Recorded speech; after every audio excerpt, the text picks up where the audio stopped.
आ गए आप। स्वागत है आप लोगों का आज के हमारे इस वीडियो में। और आज की वीडियो है क्लास 12 की पॉलिटिकल साइंस से सेकंड बुक के चैप्टर 4 की, जिसका नाम है भारत के विदेशी संबंध। जैसे कि चैप्टर का नाम है, हम इंडिया के और देशों के साथ क्या संबंध है इसको समझने वाले हैं। जैसे कि हम सभी जानते हैं, भारत के पाकिस्तान के साथ संबंध अच्छे नहीं हैं, लेकिन वहीं बात करें नेपाल की तो हमारे संबंध अच्छे हैं।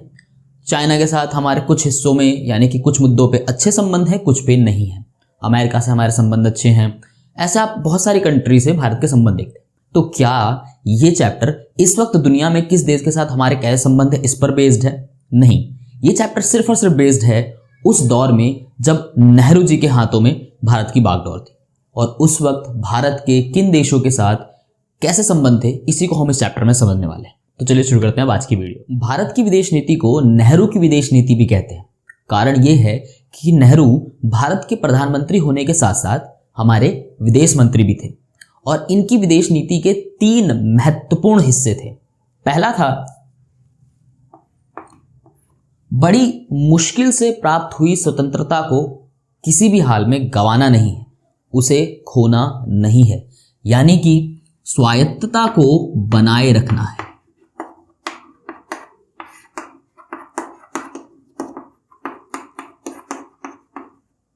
इसको आप दूसरे वर्ड में कह सकते हैं कि संप्रभुता को बनाए रखना।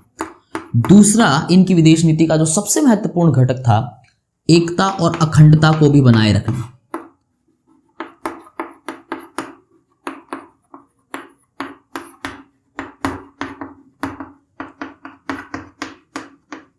और तीसरा महत्वपूर्ण घटक था, वो ये था कि तेजी से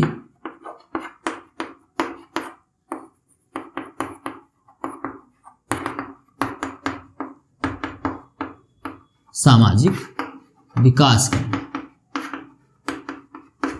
तो नेहरू की विदेश नीति क्या थी? अगर आप इस बारे में लिखना चाहते हैं या कुछ भी समझना चाहते हैं तो आप इस 3 पॉइंटों से सब कुछ समझ सकते हैं। पहला, स्वायत्तता को बनाए रखना। जो आजादी बड़ी मुश्किल से हमें प्राप्त हुई है उसे किसी भी हाल में खोना नहीं है। दूसरा, देश की एकता और अखंडता को बनाए रखना। जानते ही आप पहले चैप्टर में पढ़ के आए हैं कि कैसे हमने ये एकता और अखंडता प्राप्त की थी, तो इसे नहीं खोना है। और तीसरा, तेजी से आर्थिक और सामाजिक विकास करना है। ठीक है। और इन तीनों उद्देश्यों को पूरा करने के लिए नेहरू जी जिसे अपना साधन मानते थे वो था गुट निरपेक्षता, जिसे आप अपनी पहली बुक में भी पढ़ चुके हैं। तो नेहरू की विदेश नीति के 3 घटक, और इन तीनों घटक तीनों उद्देश्यों को पूरा करने के लिए उनका जो मंत्र था वो था गुट निरपेक्ष। अब इसी के बाद चैप्टर के अंदर हम और बहुत सारी चीजें समझना चालू करेंगे, क्योंकि अब भारत की विदेश नीति को हम बिल्कुल बेस से समझेंगे। गुट निरपेक्ष आंदोलन के बारे में हम बखूबी जानते हैं, क्योंकि हमने वो पहली बुक के पहले चैप्टर में बहुत अच्छे से पढ़ा है। चैप्टर के अंदर दोनों खेमे से दूरी, क्योंकि नेहरू जी की जो पूरी विदेश नीति थी वो गुट निरपेक्षता पे आधारित थी। दोनों खेमों से दूरी बना के रखो। खेमे आपको पता है, हम अमेरिका और सोवियत संघ की बात कर रहे हैं। दोनों से दूरी बना के रखो और अपना विकास करते रहो। अब यहां से चैप्टर में जैसे एंटर करते हैं तो सबसे पहला टॉपिक आता है अफ्रो एशियाई एकता के ऊपर, जिसके अंदर कुछ महत्वपूर्ण बातें हैं जिन्हें आपको रटकर ही याद करना है। समझने जैसा खास कुछ नहीं है, लेकिन 1947 मार्च में एक एशियन रिलेशन कॉन्फ्रेंस किया गया। औपनिवेशवाद का हम खुल करके विरोध करते थे। हम अफ्रीका में जो देश आजाद हो रहे थे हम उन्हें अपना समर्थन दे रहे थे, क्योंकि हम औपनिवेशीकरण का विरोध करते हैं। औपनिवेशीकरण यानी कि जो अंग्रेजों ने कर रखा था हमारे ऊपर, एक प्रकार का कब्जा, हमारे भारत को अपनी एक कॉलोनी बनाया हुआ था। तो इसी को औपनिवेशवाद, औपनिवेशीकरण, उपनिवेश भारत को कहा जाता था। तो हम इसका खुला विरोध करते थे। इसी के समर्थन में 1947 मार्च में एशियन रिलेशन कॉन्फ्रेंस, एशियाई संबंध सम्मेलन किया नेहरू जी ने। ठीक है, हमारी आज़ादी से भी पहले ही। ठीक है, उसके बाद यही क्रम और सिलसिला आगे जारी रहा। 1949 में इंडोनेशिया की स्वतंत्रता के लिए भी एक सम्मेलन किया गया। ठीक है, उसके बाद 1955 में एक और सम्मेलन किया गया बांडुंग में, जो कि इंडोनेशिया का ही एक शहर है, और इस सम्मेलन का नाम था अफ्रो एशियाई सम्मेलन। अब इन शब्दों के पीछे का मतलब क्या है आप ये समझ लीजिए। एशिया एक अलग महाद्वीप है, अफ्रीका एक अलग महाद्वीप है, पर दोनों जगह के देश जो थे वो एक ही जैसे सिचुएशंस देख रहे थे। भारत और दक्षिण पूर्व की जो कंट्रीज हैं एशिया में, वो सब किसी ना किसी की उपनिवेश थी, कॉलोनी थी, और सबको स्वतंत्रता चाहिए थी, और भारत इसका समर्थन करता था। पुरजोर समर्थन करता था और इसीलिए सम्मेलन करके पूरी दुनिया में इस मुहिम को चला रहा था कि देशों को जल्दी से जल्दी स्वतंत्रता मिले। यही बांडुंग सम्मेलन एक चीज के लिए और भी फेमस है कि इसी 1955 में बांडुंग सम्मेलन में नाम यानी कि नॉन अलाइनमेंट जो हमारा है, जिसे आप गुट निरपेक्षता के नाम से जानते हो, इसकी भी नींव इसी सम्मेलन में रखी गई थी। हाँ, पहली बुक में हमने अच्छे से पढ़ा है कि जो गुट निरपेक्ष आंदोलन है उसका पहला सम्मेलन 1961 बेलग्रेड में हुआ था। क्योंकि अगर आपने हमारी पहली बुक की वीडियोस नहीं देखी तो उन्हें जरूर देख लेना, वहां पे हमने सारे चैप्टर को बेसिकली अच्छे से समझाया है, जहां पे आपको अच्छे से देख करके और जो बेसिक चीजें पहले बार जब आप चैप्टर पढ़ने जा रहे हैं तो कम से कम जो बातें आपको याद रखनी चाहिए वहां पे अच्छे से, तो उन्हें जरूर देख लेना। और चैनल पे पहली बार हो तो चैनल को सब्सक्राइब कर लेना। वीडियो समझ में आ रही है तो ठीक है। नाम की नींव पड़ी 1955 बांडुंग सम्मेलन में। ये इंडोनेशिया का एक शहर है और गुट निरपेक्ष आंदोलन का पहला सम्मेलन 1961 बेलग्रेड में हुआ था। तो ये जो पहला पॉइंट है अफ्रो एशियाई एकता, तो उसके अंदर ये कुछ डिटेल्स बातें हैं, इसको हम समझ चुके हैं। अब हम चलेंगे चैप्टर के अंदर कुछ आगे और बात, हम समझेंगे भारत और चाइना के रिलेशन यानी संबंध वाले पॉइंट को। तो पहली बार जब आप इसे पढ़ने जा रहे हो तो कम से कम कितनी बातें आपको और कितनी कहानी आपको टोटल याद होनी चाहिए, मैं उसको समझाने वाला हूं। तो सबसे पहले भारत को स्वतंत्रता मिली 1947 और चीन में क्रांति हुई 1949 में। चीन की क्रांति के बाद यहां पर कम्युनिज्म यानी कम्युनिस्ट को अपना लिया गया। यह पहला ऐसा देश था जहां पे ऐसे क्रांतिकात कम्युनिज्म को अपनाया गया। भारत के प्रधानमंत्री जवाहरलाल नेहरू और चाइना के चाउ एन लाई, ठीक है, ये नाम याद रखना है, ठीक है। भारत के नेहरू जी का यह मानना था कि भाई चाइना ने भी वही सब देखा है जो हमने देखा है, इसलिए अब आजादी के बाद ये दोनों देश आपस में मिलकर के और एशिया के विकास में बहुत महत्वपूर्ण भूमिका निभाएंगे। इसलिए उन्होंने एक नारा दिया, हिंदी चीनी भाई भाई का।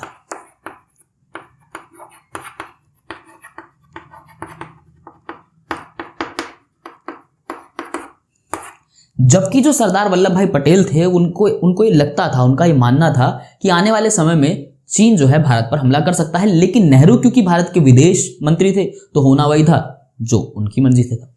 अब कुछ चीजें पॉजिटिव और कुछ चीजें नेगेटिव हुई, कुछ ऐसी घटनाएं हुई जिसके कारण दोनों के संबंध धीरे धीरे बिगड़ते चले गए।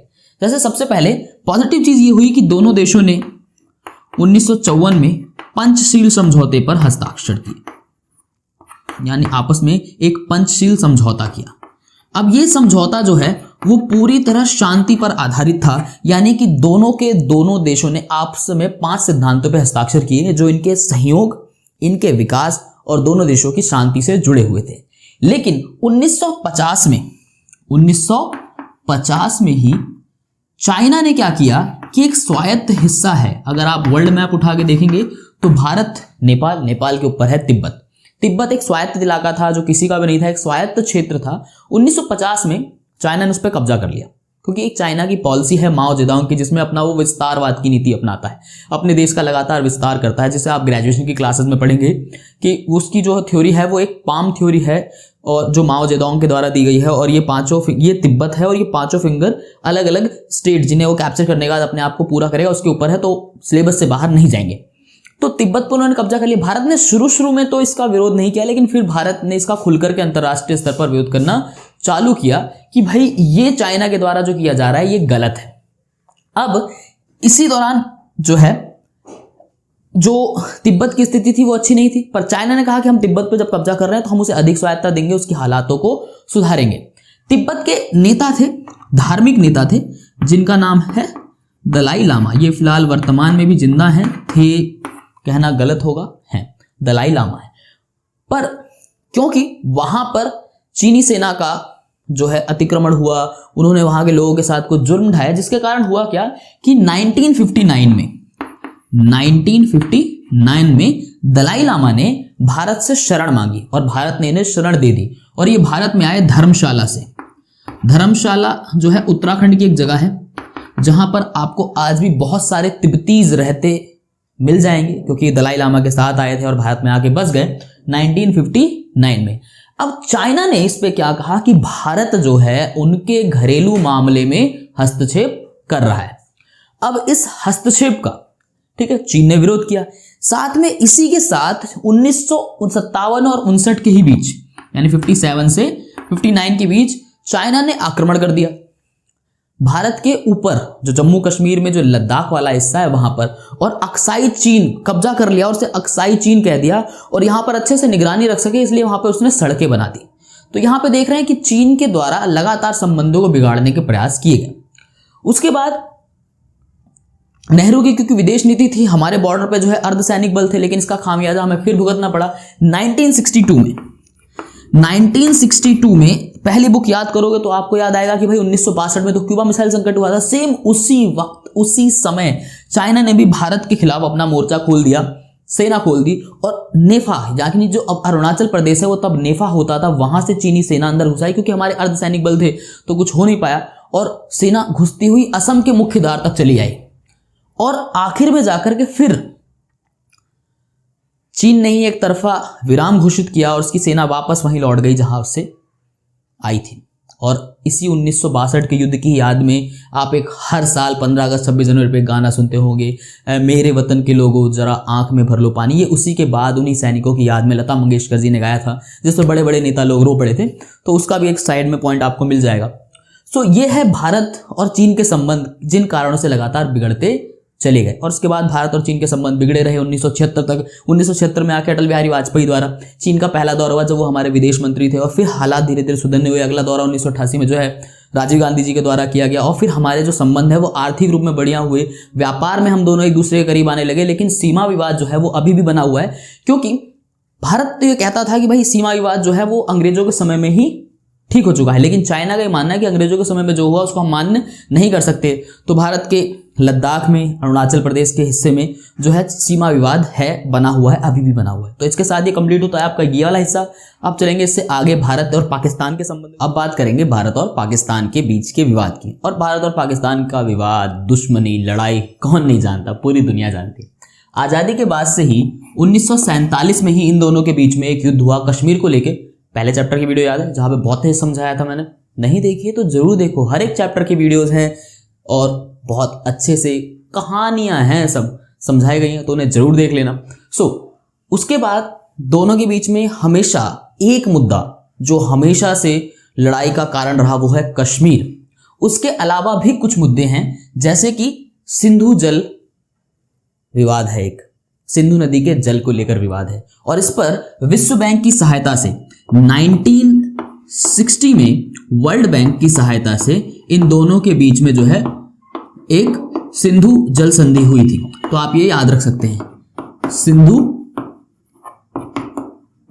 जल संधि ये विश्व बैंक की उपस्थिति, मौजूदगी में कराई गई थी। थोड़ी नरमा गर्मी, थोड़ी नोकझोंक होती है, लेकिन इस संधि पर दोनों की सहमति है और ये चल रही है। लेकिन इंटरेस्टिंग पॉइंट आता है 1965 में, जब पाकिस्तान सडनली अचानक कच्छ से भारत के ऊपर हमला कर देता है, और इस बार कच्छ के साथ साथ वो जम्मू कश्मीर पे भी हमला करता है, और उसे ये लगता है कि कश्मीर की जनता जो है वो पाकिस्तान का साथ देगी। आप खुद ही अंदाजा लगाइए क्या हुआ होगा। ऑब्वियसली वही होगा, भारतीय हैं, अंदर का खून जाग ही जाता है, और कश्मीर की जनता से उन्हें वो साथ नहीं मिला। उस वक्त भारत के प्रधानमंत्री थे लाल बहादुर शास्त्री। 1965 में लाल बहादुर शास्त्री जी।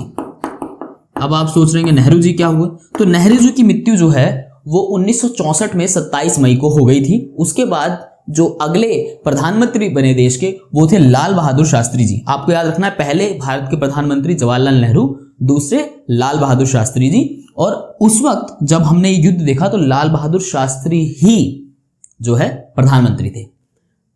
इन्होंने जो है पंजाब की तरफ से भारतीय सेना का जो है दो तरफा आक्रमण करवाया, और इसमें जो है मुंह की खानी पड़ी पाकिस्तान को। भारतीय सेना जो है घुसते हुए, पराक्रम दिखाते हुए, आपको पता है जब हम अपने पे आ जाते तो हम चीर फाड़ देते हैं, तो वही वाला हाल हुआ, और भारतीय सेना जो है लाहौर तक घुस गई। ठीक है, जैसे कभी 1962 में चीन इधर आया था, इस बार हम तैयार थे, बख्शा नहीं जाएगा किसी को। और भारतीय सेना लाल बहादुर शास्त्री जी की अगुवाई में, उनके नेतृत्व में, नेतृत्व मतलब वो सेना में नहीं थे पर देश की अगुवाई तो कर रहे थे, ठीक है, श्रेय तो जाएगा ही जाएगा।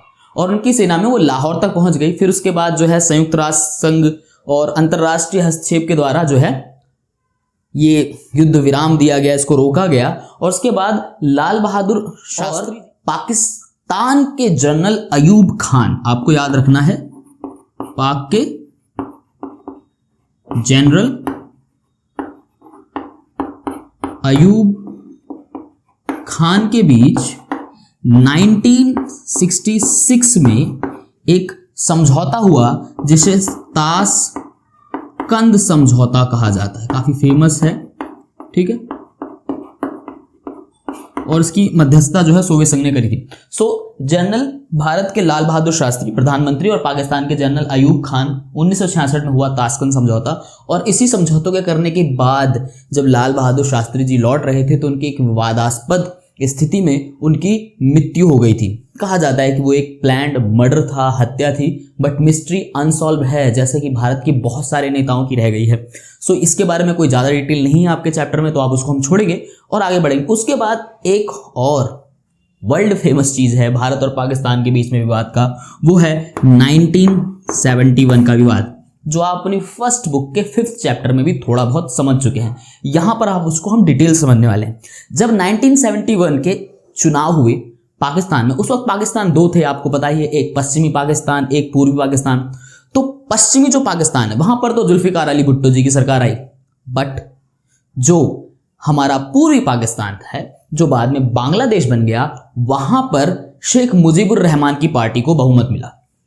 अब उधर की जो पश्चिमी पाकिस्तान की जो सत्ता है उसे बिल्कुल पसंद नहीं आया, नागवारा गुजरा। तो यहां पर क्या हुआ कि यहां के बंगाली लोगों को वहां की सेना ने कुचलना चालू किया और शेख मुजीबुर रहमान को गिरफ्तार कर लिया गया। अब इसके कारण अगर बात वहीं तक रहती तो ठीक था, लेकिन जब पश्चिमी पाकिस्तान की सेना ने बंगाली जनता के साथ, यानी कि जो पूरी पाकिस्तान की जनता थी, उनके साथ अत्याचार बहुत ज्यादा बढ़ाए, तो वहां से लोग भाग भाग करके भारत में आने लगे और 80 लाख लोग भारत आ गए। कितने? 80 लाख लोगों ने पलायन किया। अब इतनी बड़ी शरणार्थियों की समस्या थी भारत के पास। अब यहां पर क्या था, भारत को हस्तक्षेप करना पड़ा, भारत इसमें कूद गया। भारत के उस वक्त 1971 में अगुवाई कर रही थी इंदिरा गांधी जी। अब जो है देश की प्रधानमंत्री थी Indira Gandhi, the iron lady of India, इनको इस नाम से जाना जाता है, ठीक है। अब भारतीय सेना वहां घुस गई और बंगाली जनता जो थी, वहां की जो जनता थी, सेना को उनका साथ मिला और सेना 10 दिन के भीतर ही ढाका पहुंच गई और ढाका को घेर लिया। और पूर्वी पाकिस्तान में जो पश्चिमी पाकिस्तान की जो सेना थी उसके 90,000 सैनिक, कितने? 90,000 सैनिक जो थे उन्हें आत्मसमर्पण करना पड़ा। आत्मसमर्पण मतलब सरेंडर, राइट, ओके। आत्मसमर्पण करना पड़ा, समर्पण पता नहीं, आत्मसमर्पण, समर्पण, ओके। 90,000 सैनिकों ने सरेंडर किया और इस प्रकार जो आप पूर्वी पाकिस्तान देखते हैं वो स्वतंत्र हुआ और वो बना बांग्लादेश। एक पॉइंट और इसमें जो आपको अच्छे से याद रखना है, थोड़ी जगह की शॉर्टेज है सो मैं यहां पे लिख रहा हूं, इसमें याद रखना है, ये इस वाले हिस्से का है, उसको उसमें ऐड मत करना। ये सब हम जो देख रहे हैं वो सारा का सारा 1971 का जो भारत और पाकिस्तान का जो डिस्प्यूट है उसके बीच में है, ठीक है। तो इस दौरान जब भारत और पाकिस्तान के बीच में जब ये युद्ध चल रहा था तो भारत के साथ एक और प्रॉब्लम ये थी कि पाकिस्तान, चाइना और अमेरिका, क्योंकि पाकिस्तान ऑलरेडी जो गुटबाजी हम जब पढ़ते हैं कि भारत नॉन अलाइनमेंट में चला गया, गुट निरपेक्ष हो गया, लेकिन पाकिस्तान ने ऐसा नहीं किया था। पाकिस्तान अमेरिकी वाले गुट में शामिल हो गया था। उधर चाइना भी जो है वो पाकिस्तान के साथ साथ अमेरिका से अपने संबंध सामान्य बना रहा था। तो यहाँ पे भारत के ऊपर एक प्रकार का एक अंतरराष्ट्रीय दबाव था कि भारत क्या करे। तो भारत ने इसी दौरान 1971 में ही यूएसएसआर, सोवियत संघ के साथ एक 20 वर्षीय संधि करी थी, ठीक है। इसे मित्रता संधि के नाम से जाना जाता है, तो आप इसे याद रख सकते हैं, मित्रता संधि।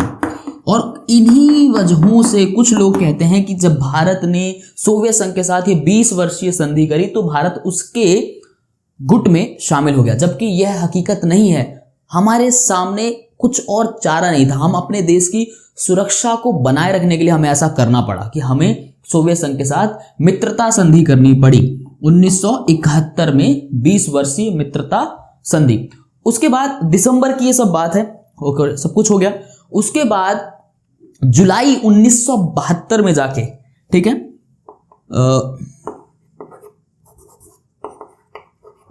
जुलाई 1972 में भारत की इंदिरा गांधी प्रधानमंत्री और पाकिस्तान में चुनाव में जीती थी ना जुल्फिकार अली भुट्टो, वो सो यहां पे नहीं लिख पाया, जगह का थोड़ा सा प्रॉब्लम, तो जुल्फिकार अली भुट्टो के बीच 3 जुलाई, डेट भी याद रखनी है आपको, 3 जुलाई 1972 में जाकर के दोनों के बीच एक शिमला समझौता हुआ, ठीक है,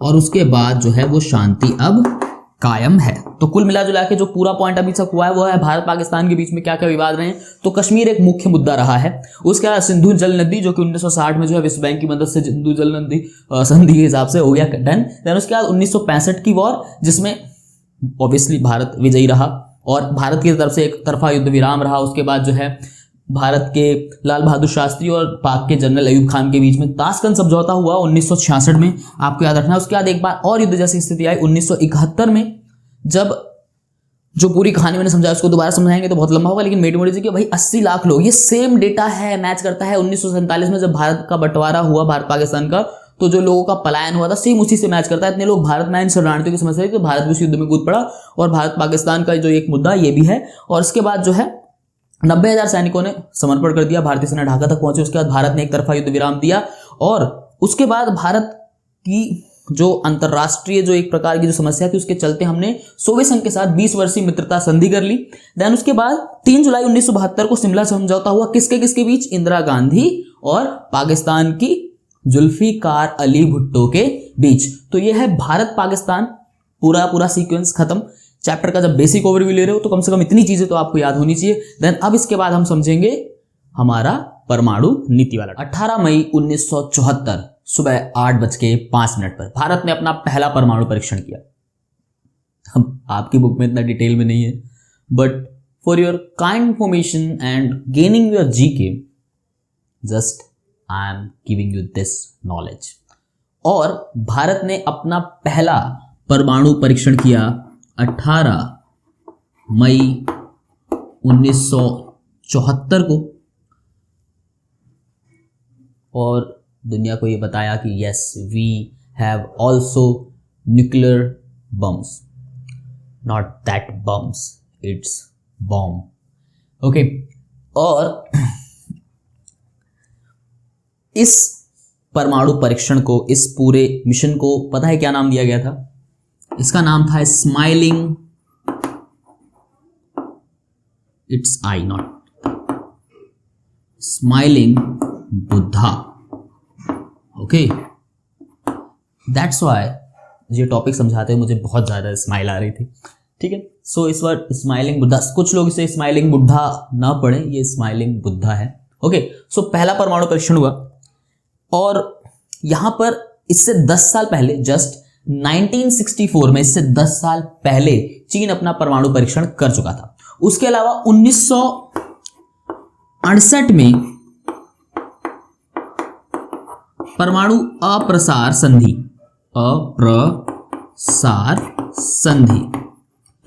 दुनिया के उन देशों पे थोपने की कोशिश की गई अंतरराष्ट्रीय शक्तियों द्वारा जो परमाणु संपन्न नहीं थे। भारत ने इस पे हस्ताक्षर नहीं किए, क्योंकि भारत का मानना था कि ये संधियां भेदभावपूर्ण, क्योंकि जिनके पास ऑलरेडी न्यूक्लियर पावर है आप उनसे खत्म करने के लिए नहीं बोल रहे हो, लेकिन जिनके पास नहीं है आप ये कह रहे हो कि वो ना बनाए।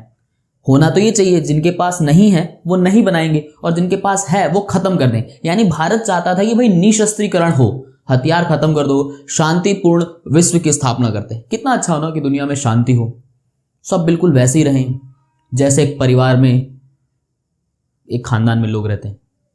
कहाँ शांति से रहते हैं यार, ये वहां पे भी आपस में लड़ने लगते हैं। खैर छोड़िए। हाँ, तो परमाणु अप्रसार संधि हुई 1968 में, भारत ने इस पर हस्ताक्षर नहीं किया। भारत ऐसी किसी भी संधि पर हस्ताक्षर नहीं करता जो भेदभावपूर्ण हो, या ये उन देशों को ताकत लेने से रोकती हो जिनके पास नहीं है, और जिनके पास है उन्हें खत्म करने के लिए कोई बात ही नहीं होती। तो इसलिए भारत ने परमाणु अप्रसार संधि पर हस्ताक्षर नहीं किए। तो भारत का पहला परमाणु परीक्षण 18 मई 1974 सुबह 8:05 जिसका नाम था स्माइलिंग बुद्धा, याद रखना है।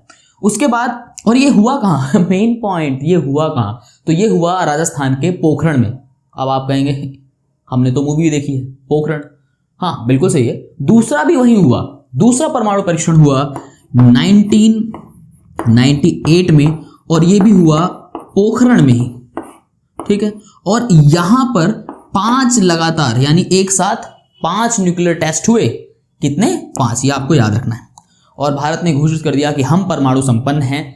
और जस्ट इसी टाइम पर, जस्ट इसी के बाद पाकिस्तान ने भी परमाणु परीक्षण किया और खुद को जो है परमाणु संपन्न देश घोषित कर दिया। भारत की लेकिन जो परमाणु नीति है, भारत ने खुद को जो परमाणु संपन्न बताया, उसके साथ उसने कुछ शर्तें भी रखी। उसने ये कहा कि हम कभी भी, उसने यानी भारत ने ये कहा कि हम हमेशा इसका इस्तेमाल शांतिपूर्ण उद्देश्यों की पूर्ति के लिए करेंगे। यानी कि हम इसे दूसरे को डराने के लिए इस्तेमाल नहीं करने वाले हैं, शांति की स्थापना करने के लिए इस्तेमाल करने वाले हैं। कुछ ऐसी ही शांति अमेरिका ने दूसरे विश्व युद्ध में की थी, जब जापान के हिरोशिमा और नागासाकी पे बम गिराए थे। देखो, बातों के मतलब बहुत होते हैं, कोई इसको ऊपर तक नहीं लेके जाएगा, ये जस्ट मजाक के लिए था, ओके। और दूसरी चीज ये भी गई कि इसे कभी भी हम पहले इस्तेमाल नहीं करेंगे। तो 2 बातें भारत की परमाणु नीति में मुख्य हैं, वो ये हैं कि यह शांति की स्थापना के लिए इस्तेमाल किया जाएगा। देखो, बम का इस्तेमाल पहली बार शांति की स्थापना के लिए किया जा रहा है। क्या बात है, जैसे एक बच्चा रो रहा है, हम चांटा लगाते हैं उसको, इसलिए नहीं कि वो रोए, इसलिए कि हम उसे चुप कराना चाहते हैं, समझ लो। और वैसे ही दूसरी बात ये कि कभी भी हम इसका इस्तेमाल पहले नहीं करेंगे। और आखिर ये परमाणु बनने का चक्कर कहाँ है, तो ये चालू हुआ नेहरू जी से। नेहरू जी हमेशा मानते थे कि आधुनिक होना है तो विज्ञान और टेक्नोलॉजी को बढ़ाओ, और इसी के लिए हमने ये जो परमाणु योजना है ये चालू हो गई थी 1940 में ही, होमी जहांगीर भाभा के नाम से, होमी जहांगीर भाभा के निर्देशन में 1940 के दशक में ही ये चालू हो गई थी। अपनी बुक में जाओगे पढ़ लोगे। तो भारत ने 2 परमाणु परीक्षण, एक 1974, एक 1998, इस दौरान इंदिरा गांधी थी, इस वक्त अटल बिहारी वाजपेयी की सरकार थी। इस वाले परमाणु परीक्षण को पूरा अच्छे से याद रखना चाहते हो, जाओ पोखरण मूवी देखो, जॉन इब्राहिम की जबरदस्त मूवी है, मजा आएगा आपको। और लाइक और कमेंट करके जाना कि कैसी लगी वीडियो। इस चैप्टर में फिलहाल ओवरव्यू, जब पहली बार पढ़ने जा रहे हो तो यही सब है समझने के लिए। तो चैनल पे पहली बार थे तो सब्सक्राइब जरूर कर लेना, क्योंकि पढ़ाई को इंटरेस्टिंग बनाना और उसे मजेदार तरीके से समझाना, इसकी जिम्मेदारी है हमारी। चैनल को सब्सक्राइब करना, वीडियो को लाइक करना, एक बढ़िया सा कमेंट छोड़ के जाना, ये जिम्मेदारी है आपकी। तो आज की वीडियो ये करेंगे खत्म। वीडियो को शेयर जरूर कर देना अपने दोस्तों के साथ, क्लासमेट वालों के साथ, क्योंकि ज्ञान बांटने से बढ़ता है। मैं मिलूंगा बहुत जल्द अगली वीडियो में, तब तक के लिए नमस्कार।